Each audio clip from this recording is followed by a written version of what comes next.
बिस्मिल्लाहिर्रहमानिर्रहीम। तमाम दोस्तों को ज़ुल्फ़कार जट की तरफ से अस्सलाम वालेकुम। उम्मीद करता हूँ सब दोस्त खैरियत से होंगे। ये आज जो है ना मौजू हमने जो रखना है वो मच्छर के बारे में है। इसकी मुख्तलिफ़ वजूहात, पैदा कैसे होता है, मच्छर आने के मौसम क्या है। हर बंदा कहता है कि मच्छर का मौसम आ गया, तो ये किस टेम्परेचर में आता है, किस टेम्परेचर में ये डेड हो जाता है। तो ये सारी तफसील हम इंशाल्लाह बताएँगे। ये शहजाद सईद साहब मेरे साथ हैं।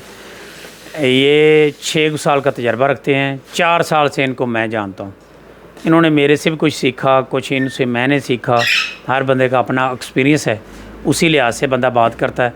तो मच्छर से जो परेशानी होती है ना, वो इंशाल्लाह अगर ये आपने वीडियो तफसील से देख ली तो मच्छर से काफ़ी हद तक आप कंट्रोल कर पाएंगे, अगर नहीं भी पहले किया तो।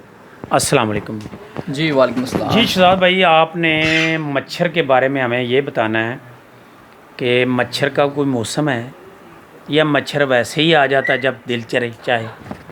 नहीं, देखिए, मच्छर का जो मौसम है वो टेम्परेचर के मुताबिक है। अब ये एक मॉडरेट टेम्परेचर में रहता है मच्छर। उसका मॉडरेट टेम्परेचर क्या है? ये ना तो ज़्यादा गर्मी में सर्वाइव कर सकता है, ना ज़्यादा सर्दी में। ठीक। अब गर्मी का टेम्परेचर और सर्दी का टेम्परेचर क्या है जिसके अंदर ये सर्वाइव करेगा? अब वो अगर तो सर्दी में देखा जाए तो ये 26 से नीचे सर्वाइव नहीं कर सकता। तो 26 से ऊपर और 35 से नीचे। 35 से ऊपर ये गर्मी से मर जाएगा और 26 से नीचे ये सर्दी से मर जाएगा। तो पहली चीज़ तो ये लॉजिकल देखनी चाहिए कि इसका सीज़न है कौन सा। अब क्योंकि पाकिस्तान के अंदर 4 मौसम है, तो जब गर्मी से सर्दी आती है और सर्दी से गर्मी जाती है, 2 मौसम तो इन दोनों के अंदर टेम्परेचर इसका मॉडरेट बनेगा, जिसके अंदर जिस तरह के आजकल जो टेम्परेचर चल रहा है वो 30 है। अब ये 26 से 35 के दरमियान है। तो इसके अंदर मच्छर के जो चांसेस हैं वो बढ़ जाते हैं, सर्वाइवल के भी और उसके नुकसान पहुंचाने के भी। अच्छा, अब ये इसका हो गया सीज़न कह लें या इसका सर्वाइवल टेम्परेचर कह लें। अच्छा, दूसरा ये है जो मच्छर जाली लगा लेते हैं, इसका क्या है आपकी नज़र में? मच्छर जाली लगा लेनी चाहिए? देखें, पहली चीज़ तो ये है कि मच्छर पैदा कैसे होता है। अगर तो आप बाहर से मच्छर को अंदर आने से रोकने के लिए जाली लगाना चाहते हैं, तो एक जदीद टेक्नोलॉजी के साइंस के मुताबिक आप ये भी देखा जा सकता है कि अगर आप एक रूम के अंदर उसको बिल्कुल पैक भी कर दिया जाए उसको, और अंदर थोड़ी सी गंदगी पड़ी हो, जैसे कोई हमारे केस के अंदर इसकी बर्ड्स की ड्रॉपिंग पड़ी हो, और वो उसके अंदर कोई मच्छर नहीं है, स्प्रे भी हुए हुए हैं, सब कुछ हुआ है, तो वो ड्रॉपिंग की वजह से अंदर ही मच्छर पैदा हो जाएगा। बेशक अंदर ना के अंदर कोई ब्रीडर पेयर छोड़ा है आपने, कि अक्सर किसी भी चीज़ का ब्रीडर पेयर छोड़ेंगे तो वो अंडे बच्चे करेगा ना, तो नस्ल बढ़ेगी। लेकिन मच्छरों की स्पीशीज़ के अंदर इस तरह बिल्कुल नहीं है, ये गंदगी से पैदा होगा। अब काफ़ी मेरे एक्सपीरियंस के अंदर मैंने ऐसे लोग भी देखे हैं जिन्होंने ब्रीक जाली तो लगा दी है, लेकिन अंदर पिंजरे की सफाई नहीं की हुई, तो वो जाली के बाहर से मच्छर अंदर नहीं आता, अंदर ही पैदा हो जाता है। ठीक है। और दूसरा, जाली लगाने का जो नुकसान है वो ये है कि वेंटिलेशन रुक जाती है। वेंटिलेशन रुकेगी तो उसके जो फीदर्स वगैरह एवेपोरेट होते हैं, उनसे आई इन्फेक्शन भी होगा और रिस्पिरेटरी फंक्शंस भी डिस्टर्ब होंगे। बिल्कुल ठीक। रिस्पिरेटरी फंक्शन के अंदर आँख, कान, गले के जो मसले मसाइल हैं रेशे के, ज़्यादातर आपने देखा होगा कि उसकी वो नोज़ बंद हो जाती है, रेशा सा आ रहा होता है, वो सारे मसले मसाइल वेंटिलेशन की वजह से भी आते हैं और सफाई ना करने की वजह से भी आते हैं। बिल्कुल सही हो गया। और आगे जो है ना, इसका हल क्या है? मच्छर को कैसे रोका जाए? मच्छर की एहतियाती तदाबीर कुछ चंद जो जिससे मच्छर आप कंट्रोल कर पाएँ। देखें, सबसे इम्पोर्टेंट चीज़ तो ये है कि आप महंगे से महंगे पेड़ भी लगा लेंगे, उसके बाद महंगी से महंगी फीड भी यूज़ करवा लेंगे, उसके बाद उसके ऊपर न्यूट्रिशन पे भी आप बहुत ज़्यादा पैसे लगा लेंगे कि आप वैक्सीन भी करवाएंगे, ये भी कर रहे हैं, वो भी कर रहे हैं, विटामिन पूरे कर रहे हैं। लेकिन जब आउटपुट लेने की बात आएगी तो आउटपुट आता है बच्चों के अंदर। बच्चे आएंगे, बच्चे बड़े होंगे, बच्चे सेल करेंगे तो आपको आउटपुट आएगा। उससे पहले तो आपकी सारी इन्वेस्टमेंट चल रही होती है। Good good good. अच्छा, अब उसके अंदर क्या होता है कि जब आपका आउटपुट लेने का टाइम आता है तो मच्छर उसको कर देते हैं वेस्ट। ठीक है, आपकी सारी, आपका शौक भी आधा रह जाता है, आपका पहले इन्वेस्टमेंट भी हुई होती है, आपको आउटपुट नहीं आया। अब उसका मच्छरों का नुकसान क्या क्या है? दुनिया का सबसे बड़ा कैरियर मच्छर है।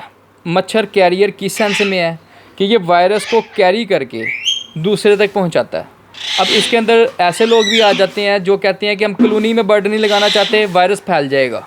हाँ बिल्कुल कहते हैं लोग। एक बर्ड की ड्रॉपिंग ख़राब होगी, वो दूसरे पे जाएगी, एक बर्ड दूसरे का जूठा पानी पिएगा, जूठा दाना खाएगा, तो वायरस फैलेगा। बिल्कुल सही। तो लोग क्या करते हैं, लोग इस खजालत को बढ़ा लेते हैं और 1 बाय 1 केज लगा लेते हैं। बिल्कुल अब कॉलोनी में एक दफ़ा दाना डालना है, एक दफ़ा पानी डालना है, 1 बाय 1 में आपने अलग अलग डालना है, सफाई भी अलग अलग करनी है। ना उसका टाइम तो ज़्यादा लगेगा। लेकिन अगर मच्छर आपका स्टे करता है तो वो कॉलोनी वाला हिसाब है। उसकी वजह क्या है? उसकी वजह ये है कि अगर बेशक वो जूठा पानी नहीं पी रहे, जूठा दाना नहीं खा रहे, लेकिन उसके बावजूद अगर मच्छर है तो मच्छर बीमार बर्ड को काट के जब सही वाले बर्ड को काटेगा तो वो वायरस को कैरी कर देगा। जैसे ये चिकन पॉक्स निकलाते हैं बच्चों को, दाने से निकलाते हैं, नोज में, वेंट में, लेग में, ये 3 जगह ज़्यादा हमला कर।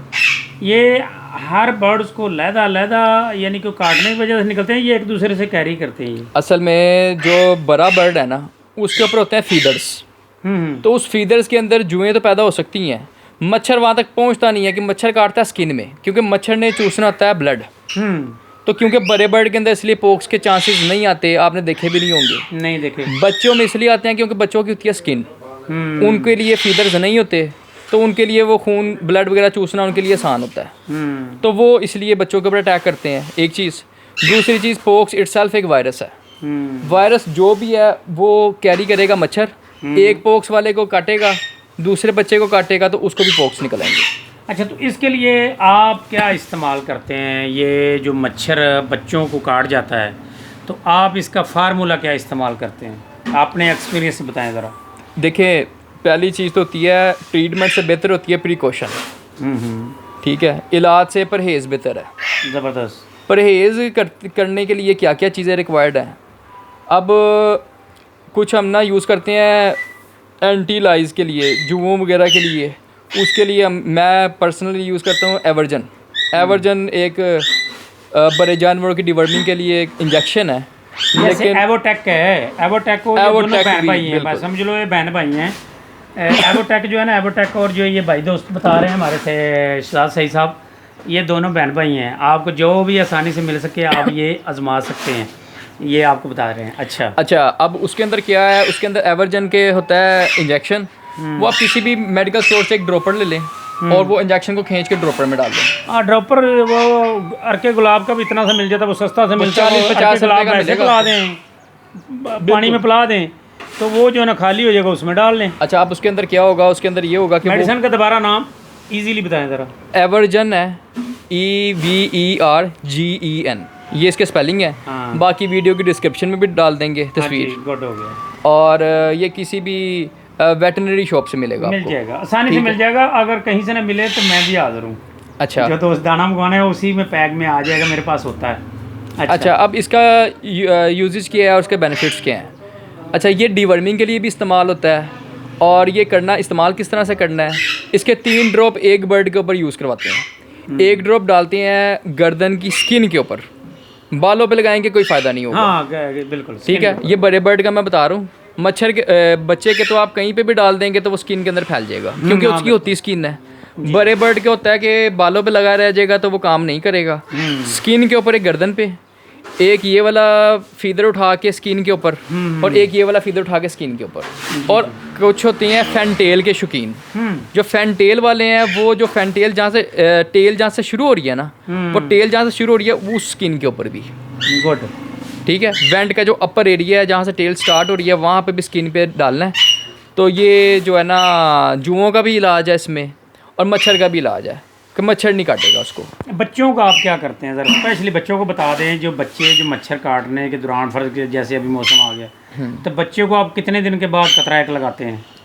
देखिए, जैसे ही बच्चा होता है ना, ज़्यादातर चांसेस जो बच्चे के ख़तरे के हैं ना, वो शुरू वाले 10 से 20 दिन ही होते हैं। 10 से 20 दिन के बाद अगर बच्चा बड़ा हो गया, उसके ऊपर फीदर्स आने लग गए हैं, फिर उसके चांसेस कम हो जाते हैं।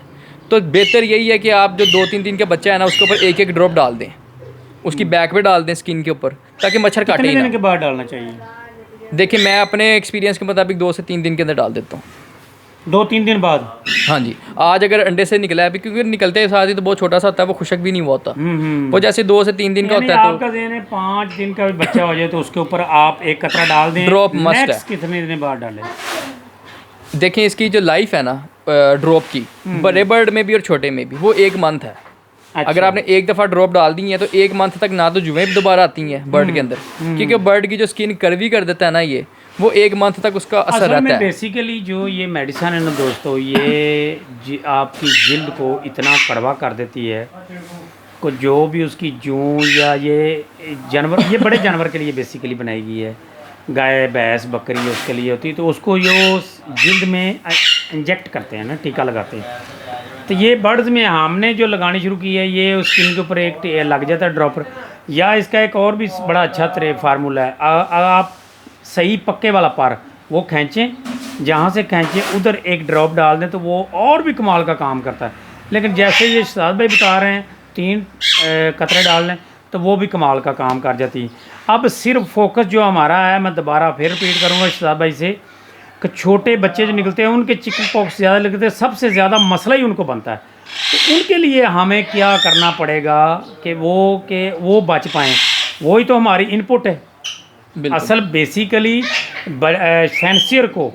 फैंसियर को जो सहारा देने वाली चीज़ है, आपको पता है इतना महंगाई का दौर है, इतने महंगा दाना डालना, मेडिसन वगैरह वगैरह, तो वो अगर इनपुट ही नहीं होगी तो वो तो डिसाइड होगा।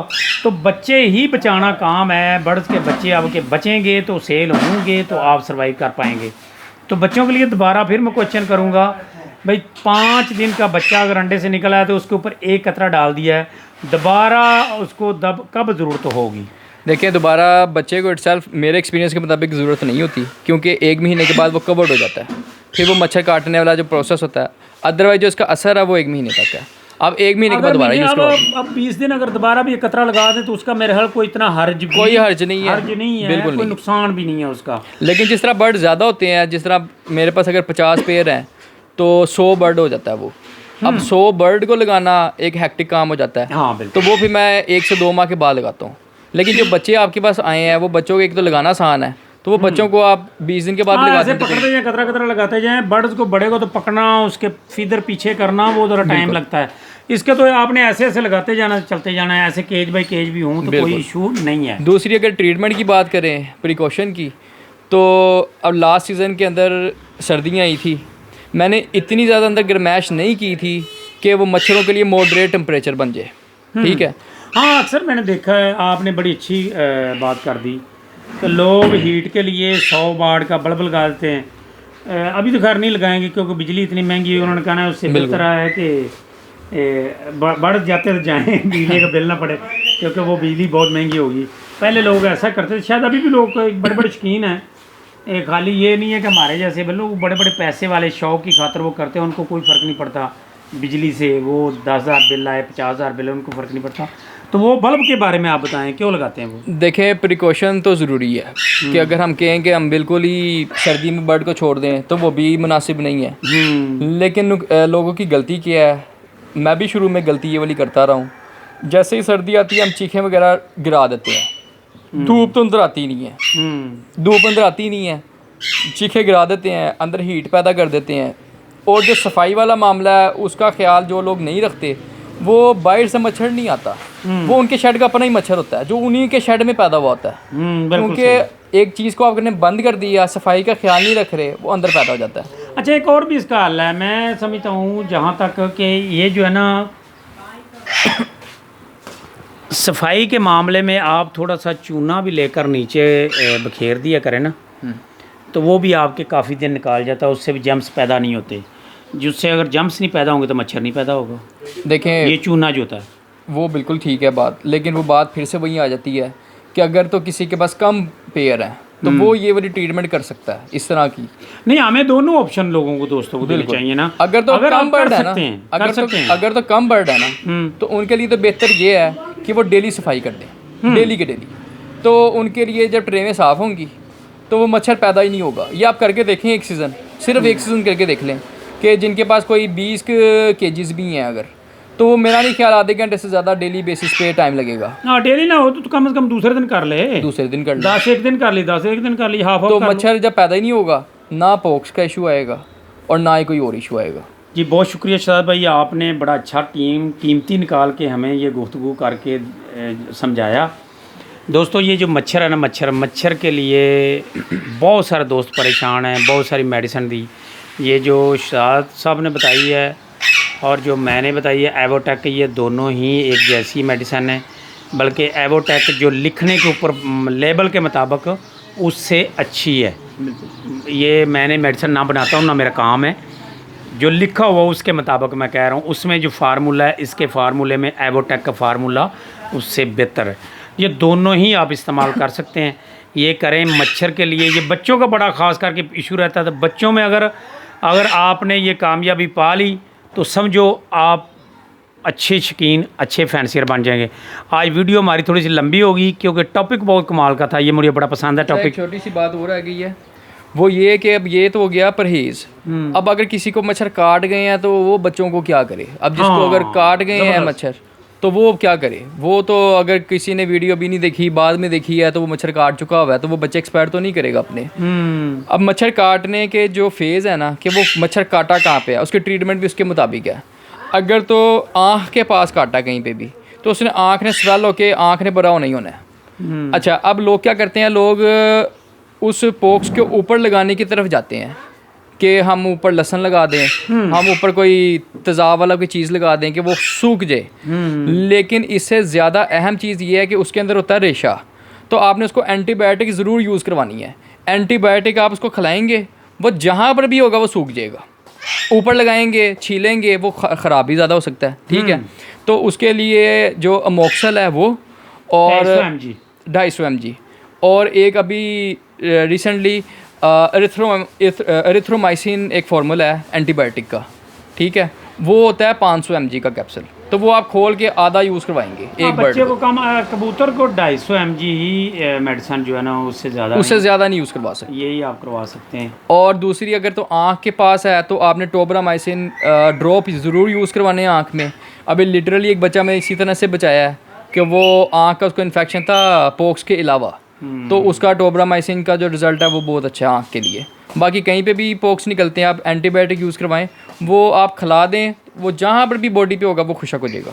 चलो, बहुत शुक्रिया जनाब। आज वीडियो थोड़ी सी लंबी होगी, तो इंशाल्लाह मच्छर पे मैं कोशिश करूँगा एक आधी और वीडियो बना दूँ, और एक दिन मैं लाइव, जैसे मैं भी इसका देखभाल करता हूँ अपने बर्ड्स की, वो भी मैं एक वीडियो अपने बर्ड शेड के अंदर बना के आपको दिखाऊँगा इंशाल्लाह। तो ये कई प्रॉब्लम जो है ना हमारे सॉल्व हो जाएंगे। बहुत शुक्रिया जनाब। अल्लाह हाफिज़। अल्लाह हाफिज़।